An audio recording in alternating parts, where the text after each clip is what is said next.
गावठी दारू उत्पादनासाठी आवश्यक असलेली अवैध साहित्य वाहतूक करणाऱ्या ट्रकवर अमरावती ग्रामीण पोलिसांनी मोठी कारवाई केली. पोलीस अधीक्षक विशाल आनंद यांच्या मार्गदर्शनाखाली स्थानिक गुन्हे शाखेच्या पथकाने ही धाडसी कारवाई केली. मिळालेल्या माहितीनुसार 14 सप्टेंबर रोजी पथकाने मोशी रोडवरील नाकोडी परिसरात ट्रक क्रमांक MH40 BL 7370 रोखला.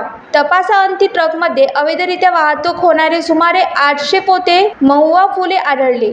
या कारवाईत जप्त केलेल्या साहित्याची किंमत अंदाजे 30 लाख रुपये एवढी असून ट्रकची किंमत सुमारे 12 लाख रुपये आहे. एकूण 42 लाख रुपयाचा मुद्देमाल जप्त करण्यात आला. या प्रकरणात ट्रक चालक किशोर सुने यांच्यावर गुन्हा दाखल करण्यात आला असून पुढील तपास सुरू आहे. ही कारवाई पोलीस निरीक्षक किरण वाबळे यांच्या नेतृत्वाखाली स्थानिक गुन्हे शाखेच्या पथकाने केली. यात पोलीस अंमलदार संतोष तेलंग, दीपक पाल, राजेश कासाटे, दीपक पाटील, मारुती बेट यांचा सहभाग होता. Vidarbha city news, Amravati.